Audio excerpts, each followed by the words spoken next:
खैर चलो, तो सबसे पहले तो आपको एक टाइम स्केल मिला होगा, माई टाइम स्केल देख लीजिए एक बार एक नजर, फिर बताता हूँ क्या करना है उसमें। उसमें कितने कॉलम्स है देखो जरा। 5 कॉलम 3 ही है कॉलम 3 और रो कितना है 5 5। जरा कॉलम के हेड पे देखो क्या लिखा हुआ है, सब्जेक्ट उसके बाद टॉपिक फिर टाइम। टाइम। मतलब आपको क्या करना है, इधर देखना कौन कौन सा सब्जेक्ट आप पढ़ रहे हो डेली। ऊपर लिखिएगा डेट का कॉलम होगा, वहां डेट डालना है, बगल में डे भी लिख लेना।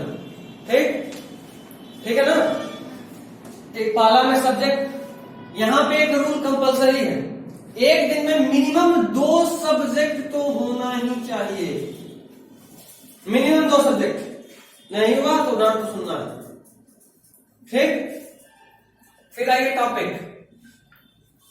आप मान लो आप पाले आज आपको फिजिक्स पढ़ने का मन है, बायोलॉजी पढ़ने के लिए नहीं बोल रहे, जो पढ़ना पड़िए क्योंकि एग्जाम में तो सब आएगा, रिजल्ट भी सबसे ही होगा। तो जो मान लो आप फिजिक्स पढ़े तो पहला सब्जेक्ट आपका हो गया फिजिक्स। अभी टॉपिक जो भी चीज आप उसमें पढ़े डिटेल में लिखना है, स्पेस दिया मैं डिटेल में। ठीक है, मान लो कि आप एक दिन में जो कॉलम किए फिजिक्स, मान लो आप सुबह में 8 बजे बैठे थे, मान लो 10 बजे तक पढ़े, फिर आप नाश्ता वास्ता करके नहाने वाने चले। ठीक, कितने देर का पढ़ाई हुआ 2 घंटे। उसके बाद दूसरा पेपर मान लो आप बायोलॉजी ही पढ़ रहे हो, बायोलॉजिकल क्लासिफिकेशन। अच्छा, कई बार ऐसा हो सकता है कि आप बायोलॉजी में एक बार बायोलॉजिकल क्लासिफिकेशन पढ़े, फिर लाइफ में थोड़ा रिवाइज कर लेते, तो आप दोबारा भी बायोलॉजी, तीसरा भी बायोलॉजी लेके एक बार सेल पढ़ लेते। ठीक, मान लीजिए आप 12 बजे फिर बैठे, 2 बजे तक पढ़े, उसके बाद 1 घंटे का पावर नैप, 1.5 घंटे 2 घंटे का, उसके बाद फिर अगर कोचिंग रहा तो कोचिंग आए, फिर कोचिंग का सब्जेक्ट लिखे। हाँ, कोचिंग का भी लिखना है, कोचिंग का भी लिखना है, 5 इसलिए नहीं है, पढ़ना तो खाली रहे। एक्चुअली आप क्या पढ़े वो लिखना बहुत जरूरी है। कोचिंग वाला लिखिएगा तो होगा क्या कि आपके दिमाग में रहे कि हम ये टॉपिक पढ़े, हम रिवाइज नहीं कर रहे हैं, लिखना बहुत जरूरी है। ठीक है, ये टॉपिक पढ़े लेकिन रिवाइज नहीं करें तो वो मार्क करके आप बताओ अच्छा ये बचा हुआ है। कई बार क्या होता है कि आप ऐसे सेल में पढ़ी, सेल में क्या क्या पढ़े आपको याद भी है? हाँ, बता जरा स्टार्टिंग से।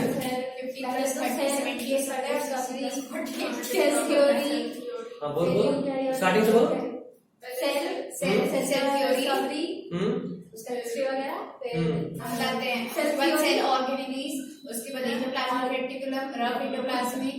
पहले तो प्रोकैरियोटिक सेल पढ़े, उसके पहले अच्छा ठीक है, फिर एनसीआर पढ़े, पढ़े। लिविंग वर्ल्ड में क्या क्या पढ़े थे? वो तो पता नहीं, वो ग्रोथ का पढ़े। अच्छा, ग्रोथ से पहले भी कुछ पढ़े थे? लाइफ लाइफ से पहले भी? हाँ, वो biological species, biological concept of species Ernest Mayr. ये सीक्वेंस अगर याद है मतलब अटा हुआ है। सीक्वेंस बहुत मायने रखता है, आप क्या पढ़े उसका सीक्वेंस, जरा कोई बताओगा बायोलॉजिकल क्लासिफिकेशन में हम क्या क्या पढ़े सीक्वेंस में एकदम? हाँ बताओ। सबसे पहले था कि कौन कौन बायोलॉजिकल क्लासिफिकेशन करने का अटेम्प्ट किया, और उसके बाद आगे चलकर अपना बायोलॉजिकल क्लासिफिकेशन लेके आए। उसके बाद ये सब बकवास की कि सबका थोड़ा थोड़ा बताया कि प्रोटिस्ट ये है फलाना टिकवाना, वो तो पहले ही शुरू नहीं उसी में बताया फर्स्ट पैराग्राफ में। फिर सेकंड में शुरू हुआ मोनेरा के बारे में बताया, उसमें आर्किया बैक्टीरिया आया, उसके बाद न्यू बैक्टीरिया आया, उसके बाद प्रोटिस्ट आया। प्रोटिस्ट में आया सबसे पहले क्राइजोफाइट्स, उसके बाद डायनोफ्लैजेलेट्स, फिर यूग्लिनोइड्स, उसके बाद स्लाइम मोल्स, फिर प्रोटोजोन्स, उसके बाद आया फंगी का पूरा रिप्रोडक्शन वाला सब, फंगी का इंट्रोडक्शन। यहाँ पे गड़बड़ी कर दी, सब कुछ तो ठीक ठाक बोली, बस ये नहीं बोली कि प्रोटिस्टा को उसमें डिवाइड प्रोटिस्टा करके में 4 पार्ट किया गया। प्रोटिस्टा को डिवाइड करें न्यूट्रिशन के बेसिस पे। होलोफिटिक में वो सब आ गया, यूग्लिनोइड्स आया, फिर तुम्हारा डायटेटम्स, डायनोफ्लैजेलेट्स आया। ये किसके बेसिस पे था? न्यूट्रिशन होलोफिटिक जो ऑटोट्रॉपिक है, फिर आया जो सैप्रोट्रॉपिक, इसमें स्लाइम मोड फंगस टाइप हो गया। हाँ, फिर आया जो हेटेरोट्रॉपिक था या होलोजोइक का, प्रोटोजोन। हाँ अच्छा हाँ।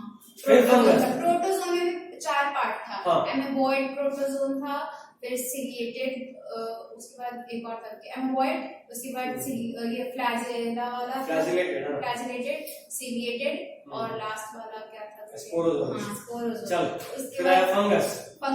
फंगस के बाद आया ये उसका रिप्रोडक्शन वगैरह आया थोड़ा बहुत। उसके बाद पहले आया सेक्सुअल फिर सेक्सुअल रिप्रोडक्शन। एस्कोमाइसिटीज, फाइकोमाइसिटीज, पहले फाइकोमाइसिटीज, सॉरी फाइकोमाइसिटीज में फिर दो, हाँ फिर उसमें oomaisities और जाइगोमाइसिटीज, हाँ। उसके बाद एस्कोमाइसिटीज, उसमें भी उसका कुछ स्कोर और कुछ था। उसके बाद कुछ बोल दे रहे हो, ठीक है आगे। बेसिडियोमाइसिटीज, ड्यूट्रोमाइसिटीज, हाँ, उसके बाद प्लांट एनिमल का फालतू का थोड़ा बहुत बातचीत। उसके बाद वायरस, वायरॉइड्स, प्रायंस और लाइकेंस। तुम एनसीईआरटी बोलो, प्लांट एनिमल नोट्स नहीं डाली क्योंकि उसको अलग चैप्टर में पढ़ो, ये एनसीईआरटी के हिसाब से बोल रही है। अरे आपने ऐसे पढ़ा है? प्लांट एनिमल कहाँ पढ़ा है? अरे तो पहले हम लाइकेन पढ़ा है। प्लांट एनिमल्स तो चूचला किया हुआ है। पहले हम लाइकेन बताएं, फिर वायरस में गए, वायरस के बाद प्रियॉन्स, ये सब में आ गए।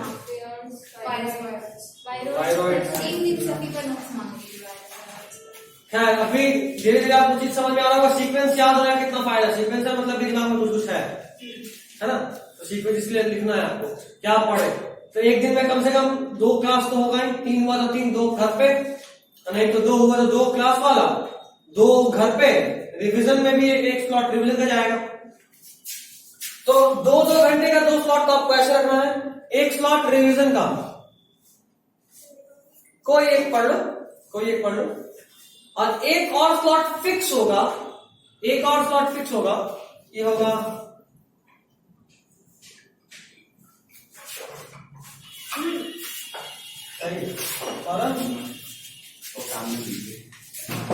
काम करते हो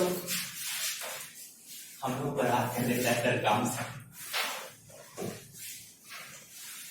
ठीक है, ये 3 आवर का स्लॉट फिक्स होगा, अभी नहीं, ऑलमोस्ट 15 दिन के बाद से। और ये स्लॉट होगा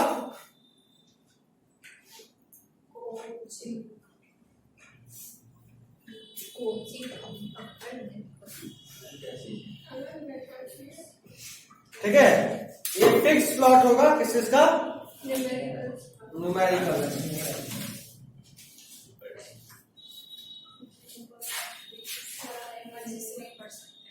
ठीक है, अब टोटल कितना देर का स्लॉट हो गया? 4, 5, फिर 8 घंटा। ये घर का सेल्फ स्टडी शेड्यूल है। धन्यवाद सर। इसके अलावा कोचिंग? हाँ, ठीक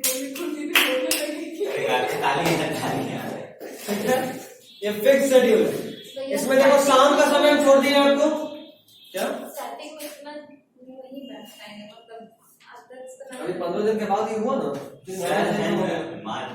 कॉल करके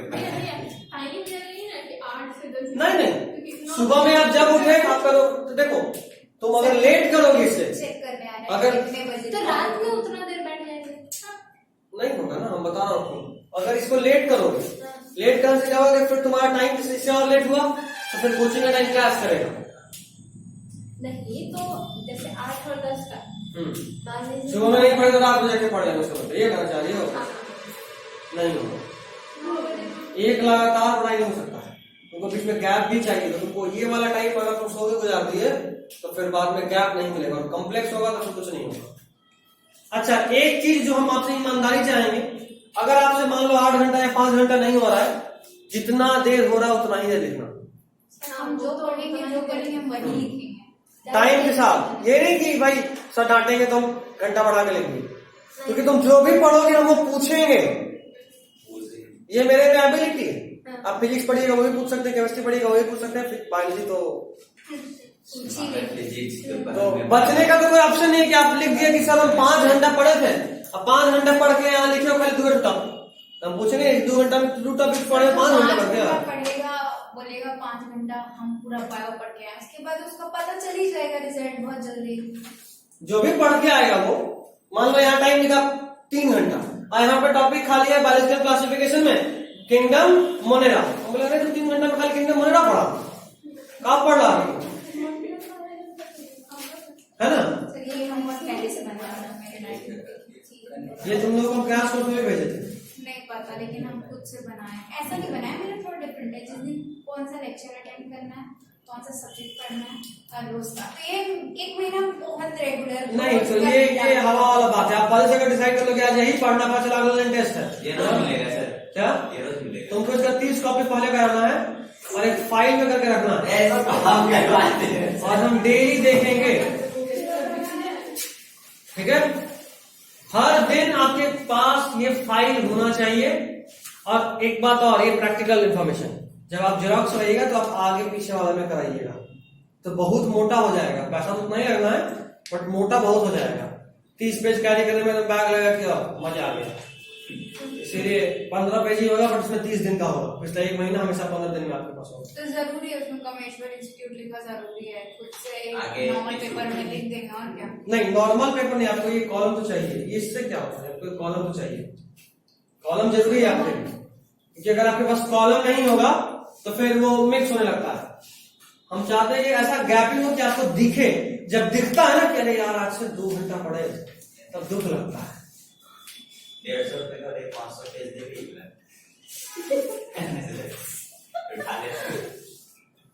नहीं, उसमें कॉलम बहुत जरूरी है। कॉलम इज नेसेसरी, तो सादा पेज पे नहीं बोलते हैं, कॉपी में नहीं बोलते हैं। ठीक है, तो चलिए पढ़ाई। तो ये काम कल से चालू। आज फोटोकॉपी करना है। हाँ, तो आज का है ना, आज कहाँ बोल रहा हूँ, मतलब आज लगा के रात में लिखना है। तो फोटोकॉपी करना आज का डेट में भी हमको चाहिए। लिखना तो रात में बैठना लिखना। हाँ, नोट सर आप फाइलोजेनेटिक वो सर नोट वगैरह सब जो बनाएंगे फोटोकॉपी कैसे करवाएंगे सर? नोट्स घर पे नहीं बनता, नोट्स क्लास में हो जाता है। मतलब क्या अलग टॉपिक पढ़े हुए। एक बार वीडियो में देख लेना, पूरा डिटेल बता सकता हूँ। सर फाइलोजेनेटिक भूल गए, बस इसको इवोल्यूशनरी रिलेशनशिप को बोलते हैं। इवोल्यूशनरी रिलेशनशिप क्या होता है? जैसे बंदर से इंसान बना, उसमें रिलेशनशिप क्या हो गया? भले हम बंदर ऐसे नहीं है। हम लोग में मैक्सिमम कैरेक्टर मंकी का है।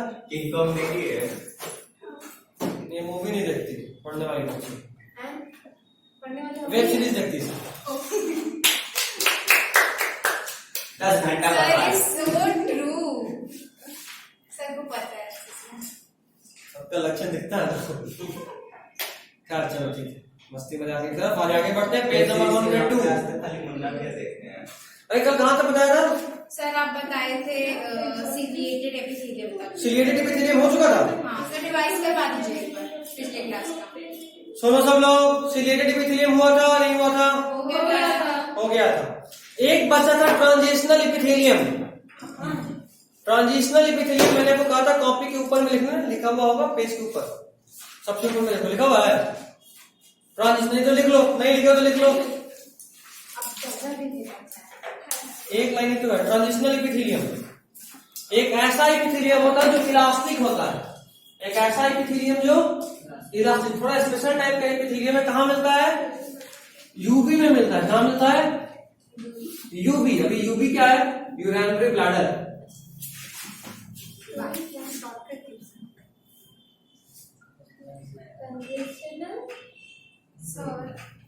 हाँ समझ रहे हैं क्या लिखे। स्पेशल तरह का एपिथेलियम है। कहाँ मिलता है? Found in urinary bladder.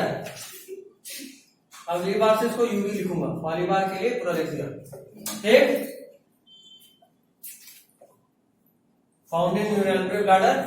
और ये थोड़ा सा इलास्टिक होता है। ठीक है, ये तो पता चला यूरिन जमा रहा है, ये फट ही जाएगा। थोड़ा इलास्टिक होता है ताकि फैल सके। हम बोलो कुछ नहीं,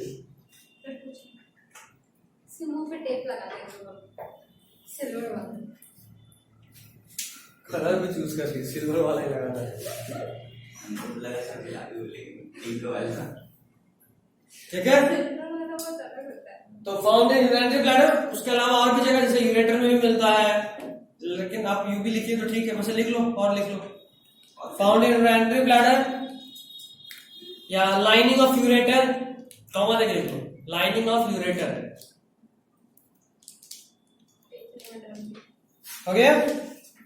इवेंट टाइमर से तो कल ही लिखवा दिया था। आगे तुम लेक्चर देखा है क्या ये कौन सा? Last class? 10 बजे खड़े आएगा। कहाँ थे तुम? हम 7 बजे तक खड़े चले। अच्छा, सब रूम शिफ्ट में 10 लगा रहता है, दिखा का जितना भी था। रूम शिफ्ट कर रहे हो? हम भी रूम शिफ्ट कर रहे हैं ना। अच्छा। दीदी का भी इधर जो नया घर बना उसमें बाकी था जो सामान वो भी कर रहे हैं। तो रूम शिफ्ट कर रहे हो? अभी कहाँ करोड़ी से शिफ्ट कर रहे हो? ना हाँ। दीदी का कर रहे थे। अच्छा, तुम कहाँ हम से यहाँ थे कि शिव मंदिर है वहाँ पर थे। शिफ्ट हो गए कि होना है? तुम तो पसंद आ गए होना दीदी का।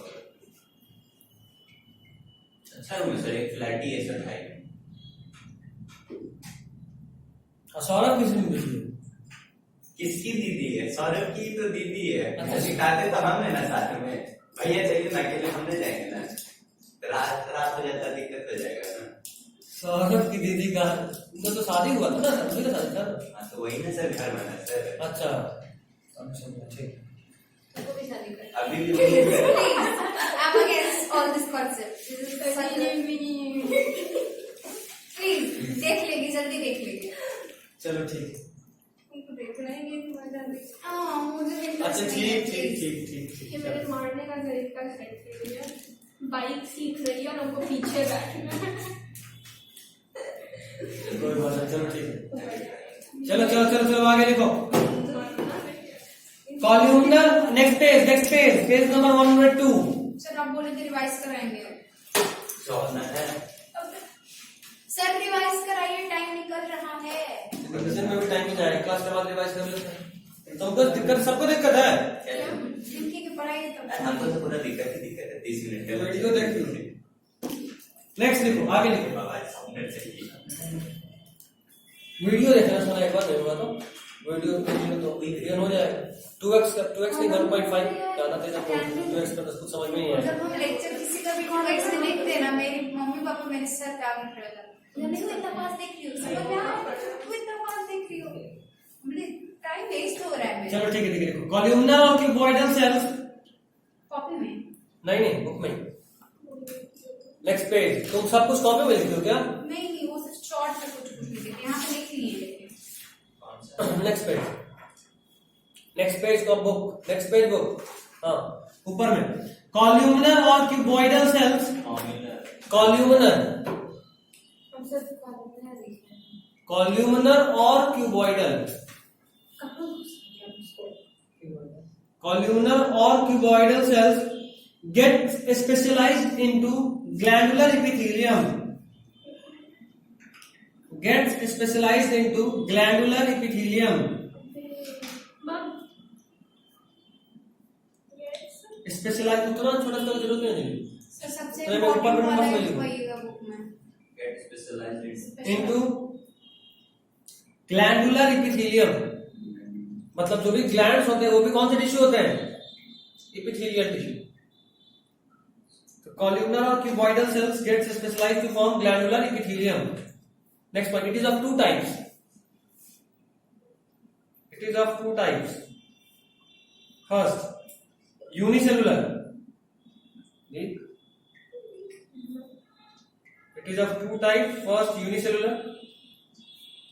डैश देके एग्जांपल का goblet cells.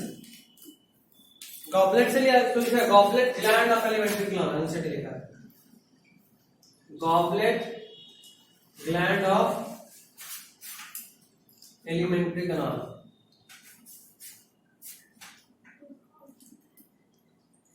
Goblet gland of alimentary canal हो गया। Goblet gland of alimentary canal. Next multicellular.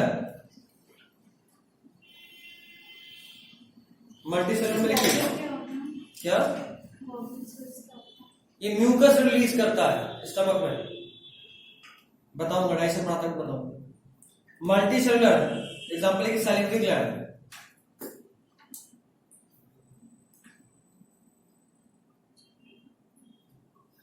Multicellular के एग्जांपल सैलिवरी ग्लैंड।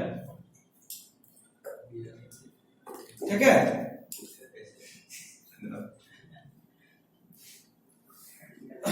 अच्छा, ये कौन सा एपिथेलियम है? सिंपल एपिथेलियम है, कंपाउंड एपिथेलियम? सिंपल। सिंपल। तो ऊपर में जहां पे लिखे थे कॉलमनर और क्यूबॉइडल सेल्स, वहां पे ऐसे अंडरलाइन कर दो या इस तरह से बना लो, अगर स्पेस है तो अंडरलाइन करके ऐसे एरो करके लिख लो या फिर ऐसे बना लो। लिखो क्यूबॉइडल और कॉलमनर दोनों ही में से कोई हो सकता है। Of simple epithelium type, of simple epithelium type, ये भी सिंपल इपिथेलियम का टाइप है, ऑफ सिंपल इपिथेलियम टाइप।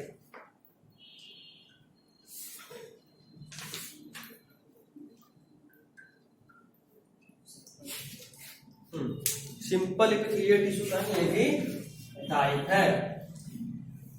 अगर आपको याद आ रहा हो तो हमारे बॉडी का एकमात्र यूनिसेलुलर ग्लैंड गॉबलेट सेल है, याद आ रहा है? 10th में क्रैश कोर्स में बताया था।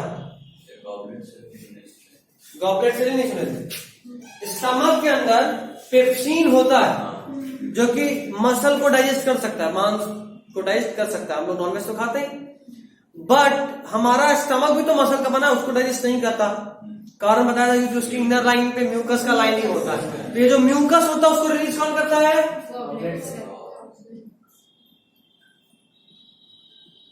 एकमात्र यूनिसेलुलर ग्लैंड है, लिख सकते हो ओनली वन यूनिसेलुलर ग्लैंड, ऐसे तो लिखे हो यूनिसेलुलर ग्लैंड का एग्जांपल, बट लिख लो only one in whole body, in human body. हाँ, हमारे पूरे बॉडी में सिर्फ एक ही है गॉबलेट। इसका डायग्राम देखिए, पेज 102 फिगर 7.2, पहला वाला जो डायग्राम दिख रहा है सर म्यूकस भी तो सर एक सेल है, तो वो भी सर मास ही है ना सर? मास से मतलब क्या मस्कुलर सर ये ना सर? नहीं, हड्डी भी तो एक सेल से ही बना हुआ है, उसकी उस साइड तो क्या वो मांस है? म्यूकस तो एक हड्डी है। खखाल ये सब जो आता है ना वो म्यूकस होता है, जेली लाइक सब्सटेंस, ठीक है?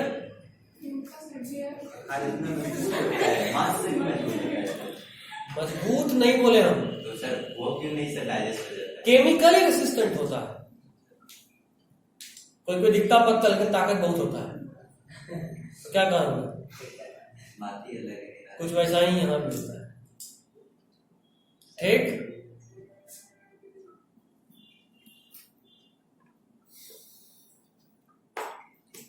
डायग्राम देखिए फिगर 7.2, पहला वाला diagram is of unicellular gland. अक्सर ये बना के दे देता है, पूछता जरा बताइए यूनिसेलुलर है या मल्टीसेलुलर, दोनों बना देगा, तो क्या मस्त कंफ्यूजन होता है। दूसरे वाले को देख के लगता है कि ये यूनिसेलुलर है, अब पहले वाले को देख के लगता है कि ये तो पक्का मल्टीसेलुलर, इतना सारा दिख रहा है ना, लेकिन यहाँ धोखा है।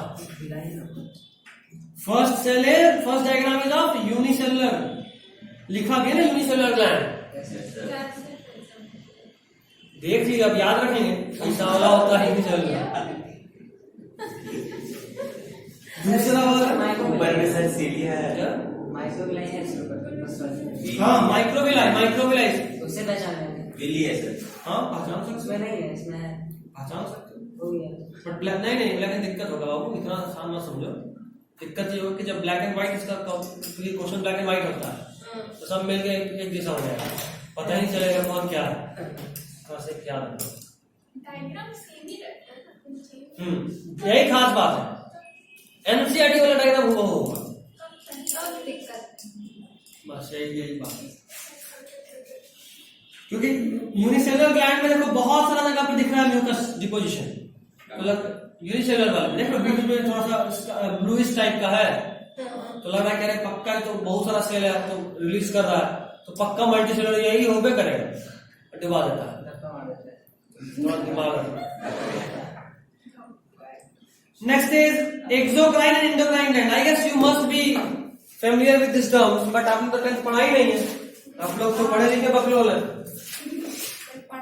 बुरा लगा भैया, बुरा लगा इतना? 1 किलो 2 किलो? हम तो 3 किलो बुरा लगाने के लिए बोले, तो 2 किलो लगा। तो क्या जैसे बस आधा ही दे देना, अच्छा आधा लगता है, पॉइंट। बहुत क्रूर है। खैर ग्लैंड दो तरह का, first is exocrine, second is endocrine. अब बताइए what is exocrine gland? Exocrine gland secretion को रिलीज करता है बाहर डक्ट और ट्यूब से, और एंडोक्राइन हार्मोन्स वगैरह रिलीज करता है, उसके बाद डक्ट और ट्यूब्स नहीं होता है। ठीक, चल इतना काफी है। इसको बोलते हैं डक्टफुल, इसको बोलते हैं डक्टलेस। ज्यादा लिखने की जरूरत नहीं है। ये क्या रिलीज करता है? सलाइवा, एंजाइम्स हो गया जो भी, सलाइवा, बाइल, पेप्सिन, म्यूकस, ये क्या रिलीज करता है? कहाँ पे? बॉडी में। वो तो सब बॉडी में रहा, बॉडी में कहाँ? खोपड़ी में। डायरेक्टली ब्लड, ब्लड स्ट्रीम में डायरेक्टली। ठीक, छापिंग छापिंग।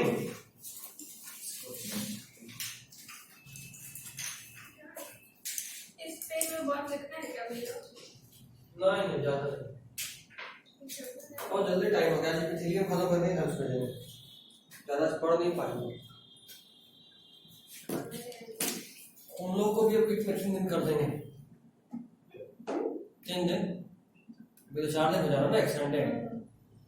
हम तो बोल रहे थे 5 दिन तो नहीं, एक साइड में हो जाएगा। क्या बोलता हूँ? रिकॉर्डिंग। सर रिकॉर्डिंग मत कराइए, नहीं, इस क्लास आके कर लेंगे हम लोग। 4 घंटा करवा लीजिए, चलेगा हम लोग को। हमको नहीं चलेगा ना, हमको जाना टेस्ट लेना। टेस्ट बहुत दिन से है, हमारे चल रहा है। तुम लोग नहीं समझ रहे हो कि तुम लोग को कितना जबरदस्त प्रेशर आने वाला है। जैसे ही फिजिक्स और केमिस्ट्री अपने फ्लो पे आएगा, बहुत गंदा, सांस लेने का फुर्सत नहीं मिलेगा। इसीलिए हम चाहते हैं कि बायोलॉजी का भी प्रेशर दे के थोड़ा तेजी में निकलवाएं, कि बाद में थोड़ा बायोलॉजी में आराम कर सकें। समझे बात? तुम्हारे लिए लॉजिकल है, लग रहा है कि हड़बड़ी, क्योंकि टाइम तो मेरे पास बहुत है। सबसे आगे तो हम ही चल रहे हैं, तो हमको किस बात का हड़बड़ी? हम तो और आराम से मस्त सो के पढ़ा सकते हैं।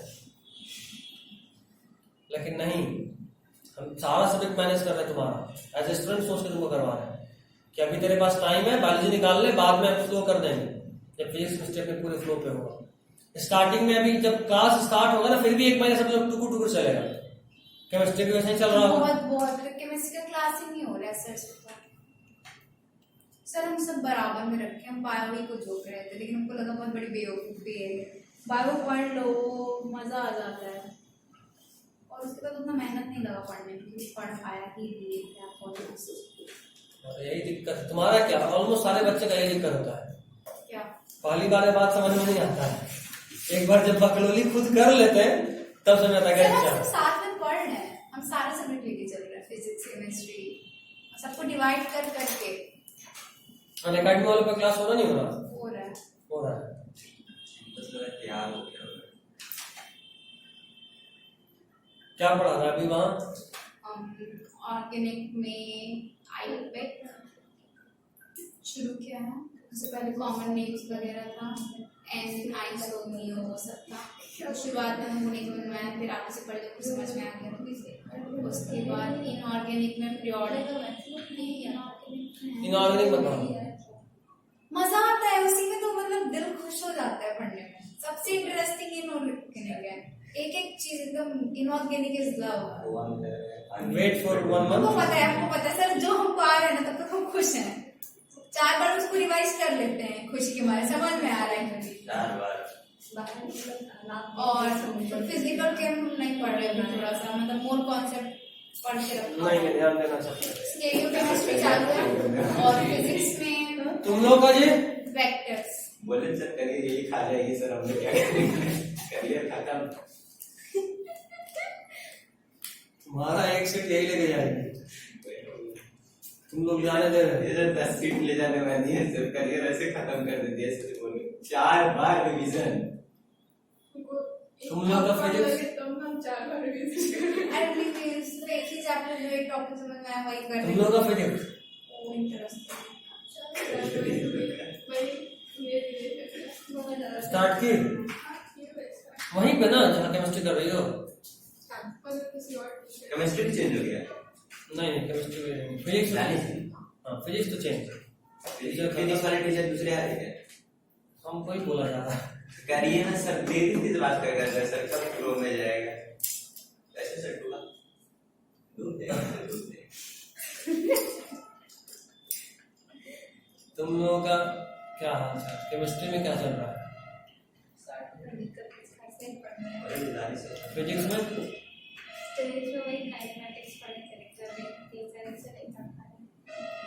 वो मेरा वाला लेक्चर से काइनेमेटिक्स पढ़ती ना।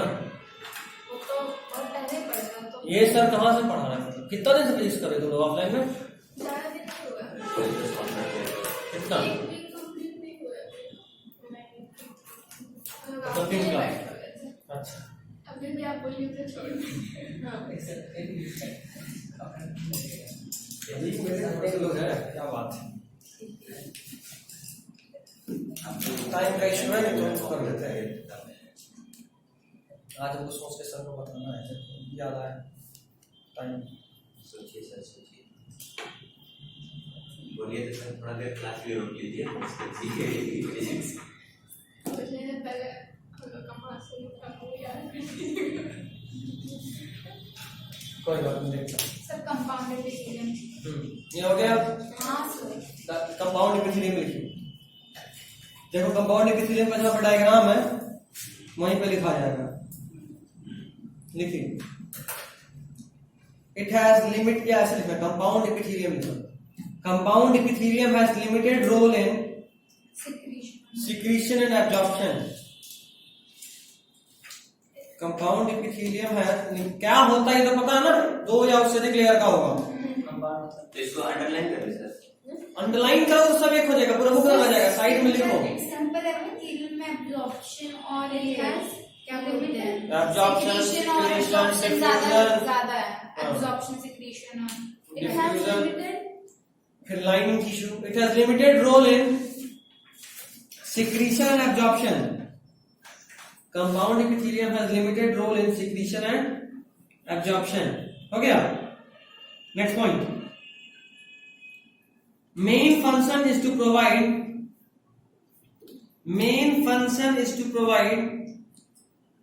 तुम लोगों में pseudo stratified epithelium में आया है अभी तक, एनसीईआरटी में है ही नहीं। एक और टाइप है, इसका नाम है pseudo stratified, शायद सुनी होगी तुम, अगर ऐसा पढ़ी होगी। एनसीईआरटी में नहीं है अभी, देखो दिमाग में आ रहा है मेरे। ये उतना इंपॉर्टेंट नहीं, बस बता देता हूँ। स्ट्रेटा का मतलब क्या होता है? लेयर। स्ट्रेटा मीन्स लेयर, एक नाम होता है। वो पिछले वाले पेज में, इंट्रोडक्शन वाले में कहीं लिख लो, स्यूडो स्ट्रेटिफाइड। ये जो स्यूडो स्ट्रेटिफाइड है एपिथेलियम, ये क्या होता है कि होता है एक ही लेयर में, लेकिन ऐसा लगता है कि मल्टी लेयर है। ठीक है, सेल्स आर इन वन। देखो स्यूडो स्ट्रेटिफाइड को बताया था, सेल्स होते हैं एक लेयर में, बट लग रहा है कि एक से अधिक लेयर में। देखो यहाँ सेल है एक, नीचे देखो बेस, सेल तो सिर्फ एक ही निकल रहा है, बट लग रहा है लेयरिंग कब बोलते, जब इसके ऊपर कोई और सेल होता, और तब बोलते हैं अच्छा के ऊपर एक है, बट सेल तो यहाँ एक ही लेयर में, लग रहा है कि एक से अधिक, तो स्यूडो झूठा लेयरिंग लग रहा है। Strata means layer, pseudo stratified. चल रहा है ना? दोनों जाके अपने अपने चश्मे का नंबर चेंज करवाओ। वही ये तू चुप कर। ये सेल यहाँ पे है एक लेयर में, लेकिन देखने में लग रहा है कि 2 लेयर है, एक यहाँ लेयर नीचे में, एक ऊपर में। तो है एक लेयर लेकिन लग रहा है 2, इसलिए इसका नाम पड़ा स्यूडो स्ट्रेटिफाइड। स्ट्रेटिफाइड मतलब लेयर्ड टिश्यू बोलते हैं, बट ये है एक ही, इसलिए बोले स्यूडो। स्यूडो का मतलब झूठा, फॉल्स। चलो आगे बना लेंगे। तो क्या लिख रहे final point? Main function is to provide protection against chemical and mechanical stress से लिए थे। Main function is to provide protection against, main function is to provide protection against chemical and mechanical stress, chemical and mechanical stress, chemical and mechanical stress, chemical and mechanical stress. हो गया? Chemical and mechanical stress. देखिए आगे example, skin, skin example, हाँ skin, moist buccal cavity, skin के बाद अगला moist buccal cavity. Sir आप skin compound epithelial का एग्जांपल बता रहे हैं। स्किन, और आप स्किन किसका एग्जांपल बता रहे हैं? हम बोलते हैं केराटिनाइज्ड एपिथेलियम होता है, उसमें केराटिन का डिपोजिशन होता है, वो भी कंपाउंडिंग होता है, लेकिन डेड होता है कि उसके ऊपर केराटिन का डिपोजिशन होता है। कल का वीडियो देखना क्योंकि हम कंफर्म में बता देंगे। चलो आगे। Protective function as it does in our skin. हाँ, तो प्रोटेक्टिव फंक्शन स्किन में तो होता है, तो एपिथेलियम ही तो है, ये कंपाउंड एपिथेलियम का एपिथेलियम नहीं है, ये भी एपिथेलियम। फील हो रहा है हमको। Skin, moist buccal cavity, next pharynx, pharynx, salivary duct, pancreatic duct, it is buccal cavity, लिखे pharynx, inner lining of duct of salivary gland and pancreatic duct। ये नहीं बोले थे sir inner lining. inner lining छोड़ सकते, कोई दिक्कत नहीं। अच्छा salivary duct and pancreatic duct, salivary duct and pancreatic duct, ये कौन है? ठीक है, पैनक्रियाज से जो डक्ट निकलता है, ठीक है, कोई दिक्कत? इनर लाइनिंग क्या बोला था? Inner lining of salivary duct and pancreatic duct, कोई दिक्कत नहीं ना? सर ये डक्ट हाँ गटर वाला है, ठीक है, चलिए, this is all for today.